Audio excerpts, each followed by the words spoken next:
Welcome to another episode of Hustle Basketball Talk. I'm joined today by UT Martin guard KJ Simon. KJ, thank you so much for joining the show.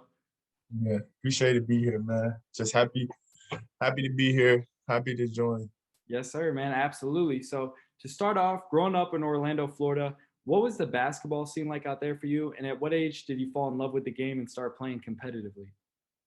Growing up in Orlando, man, it was very competitive ball. I think we had coming up, we probably had one of the best classes in there. We had a lot of people that went high major. We had some mid major players, but we had great ball.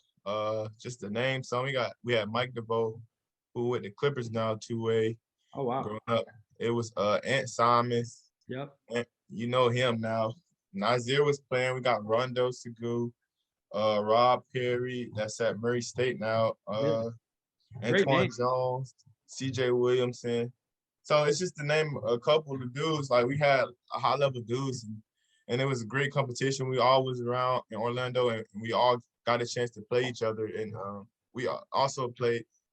Most of us played. Some of us played on the same team, AAU, but some played on different. But we always got that competitiveness, and I feel like that's what made us excel. A lot of us excel in it. And to answer your other question, I think I fell in love with the game early, like 5, 6 year old. I was playing football. I was playing double sports coming up, but Yeah. I soon chose basketball over football because it's like 115 degrees outside in Orlando, and Yeah. I With don't the like that humidity, helmet. you can't do that. Yeah, No. I don't like all that helmet.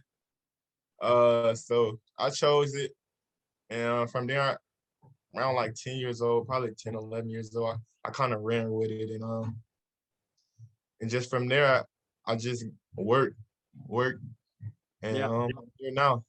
That's awesome, man. Yeah, definitely right. Was a good path for you as you are where you are now. And what was the recruiting process like for you coming out of Orlando, right? Playing with some high level guys growing up. And what led you to Troy University? What led me to Troy? I felt like Troy was the best decision for me at the time because I felt like coming in as a freshman, you want to get minutes, you want to play. It came down to Murray State and Troy. I could look back. I don't think both of them wouldn't be a bad idea. Murray State, I would have had a ring, and I would have played it behind John Morant, NBA All Right. Star. But at the time, I think, and right now, as I still look back, because my path is still good right now, I think Troy was the best decision for me because as a freshman, I played like 14, 15 minutes a game, Right. and uh, and Cunningham trusted in me. Feel like they gave him one more year, and we was in there. It would have been a scary thing at Troy, I believe. And growing up and playing, my recruitment was kind of slow until my 11th grade summer when I kind of blew up and got all the offers. Yeah. Like I said, it was a lot of big time players in my city, so I felt like I got overlooked a lot until I didn't. Until it Yeah. was like I'm one of the names you talk about now, Yeah. and my recruitment picked up. I got VCU. I got like probably like 20 or more offers Okay. coming out my senior year. So it was kind of fun. It was kind of fun to know that I stepped it and I made a name for myself in my city. For sure. And then after a couple of years playing at the Division 1 level with Troy, you decided to transfer. What was that first transfer process like for you? And what led you to go to Bethune Cookman? The last the 2 years in Troy, I loved it. It was that last year, the second year, it wasn't the same feeling. Yeah. My coaches left, and the coaches was messing with me in the beginning, but it kind of all fell apart. It's no bad blood, but it's just It's didn't work out. it's So different when you're not their recruit, right? right, right, Yeah. right, right. So I think it was my time to get out and spread my wings a little bit and see what it else. Recruitment wasn't heavy though, because I ain't really do as I did good in the beginning of the season, but my production slowly started going down, but my minutes started slowly going down.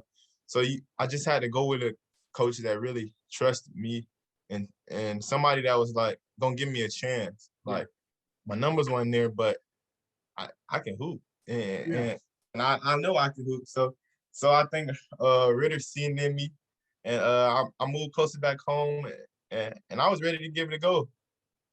Yeah. And then, like you said, right, Coach Ritter saw the potential in you, the talent in you.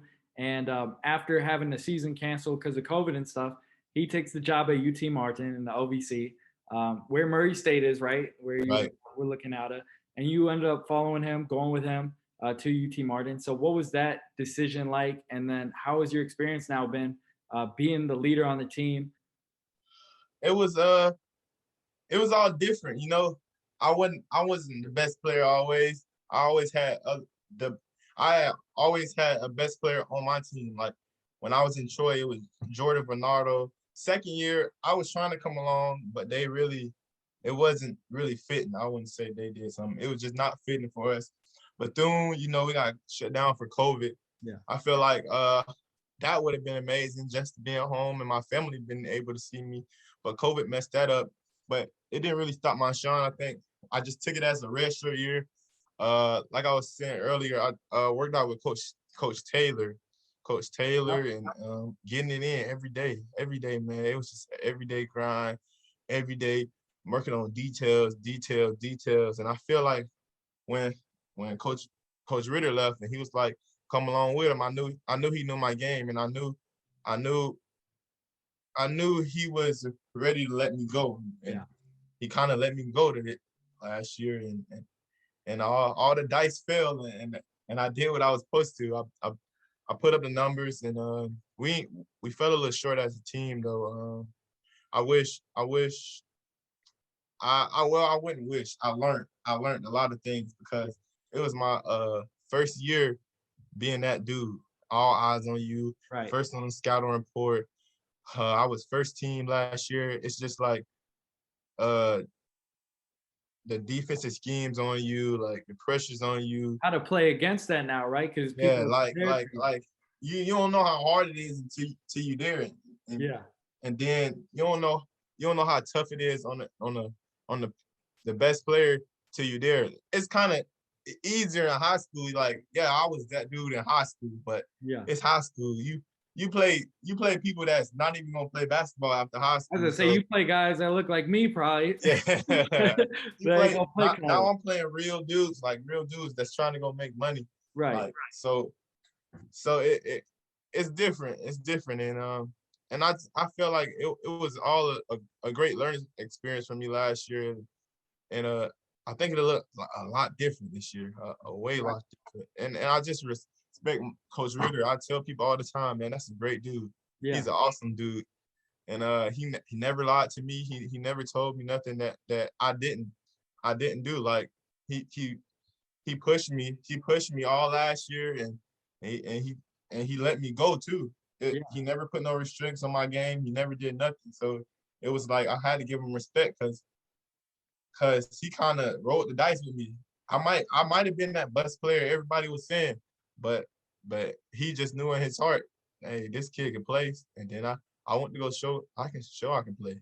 For sure, man. And that's nice to have a coach when they believe in you. And like you said, right, they don't lie to you. They tell you what it is and, really follow through on their word.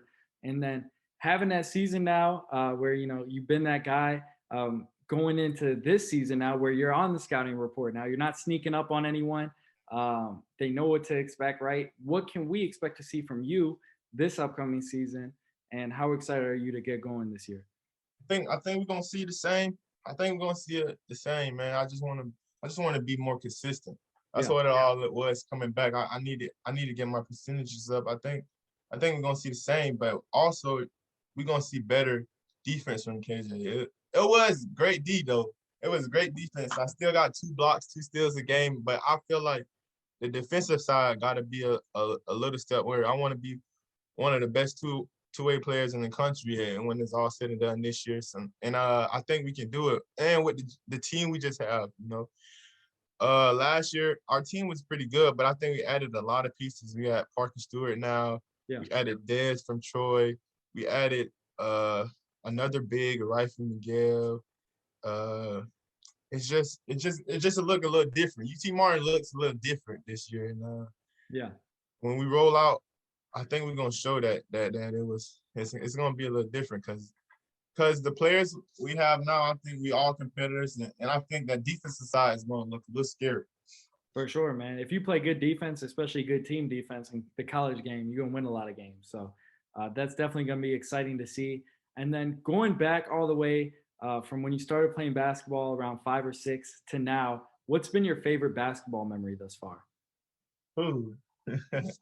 probably probably I would say my school high school when we went to states, Yeah, still one of my best. But now that I played, I think Murray last year was special to me. Even though we lost, and I missed the buzzbird. It was like they was ranked number 21 in the country, and, right. and we were right there in it. So it Yeah, was kind of special for me. That game was kind of special to me, and I still hold a grudge right now because I feel like we were supposed to knock them off. for sure, man. But like you said, right? It's a cool experience and it's a good learning experience too, right? Uh, Yeah. yeah, being in that That's situation. why, yeah, like last year, all of it was learning, man. That's all I take it. You never, it's never a loss. It's always learning. You always learn. You For always learn. sure. And then going off the court now, transition off the court. Who is KJ Simon when you're not playing in the games or practicing? I think everybody around me just say I'm a I could be talkative at times. I'm an open person. I just like to learn. I like to learn the people around me, and I like to have fun a little bit and make people laugh Yeah, and make them smile. I just like to be happy, man. You only get to live life once, so why not try to be happy all the time and not go with bad vibes. Just take take each day by day and have a smile on your face. Like man. No, definitely, right? Life's a precious thing. So you got to make the most out of every day so you can get the most, out of yourself too. So that's really nice, man. And then I like to end the show with what's your why? What's your motivation every day you wake up to be the best person you could be? I think uh like I answered this question earlier. Somebody made me type it and I said your why changes a lot in basketball. I think so because as you see as you get higher, you learn it's a business and it's more about money. Yeah, I think in high school my why was I gotta be I gotta be the best so I can at least get my foot in the door for college. And now I got in college. I think my why was now I was looking at the NBA and I was looking at different stuff to make money. But my why kind of changed because during COVID year when my cousin passed away from COVID, so it was like that was my fan. That was my number one. That was my person that would call me all the time and worry about the games yeah, and she was there at Florida State when I played. So it was like my why kind of changed. I play for her because I know that she was behind me and she always say be humble and be hungry. So I yeah. go by that quote every day and I just live by it. And my why is just to make it as far as I can in this basketball, just so she can see it. That's awesome, man. That's a great purpose right there, a great motivation, and a great why. So, KJ, thank you so much for joining the show. Thank you for sharing. It's been great chopping it up with you, and I look forward to seeing you kill it this year in the OVC and hopefully walk away with a conference championship. Yeah, definitely. I got to give me a ring. Absolutely, man. Well, thanks again. Thank you for having me. Yes, sir.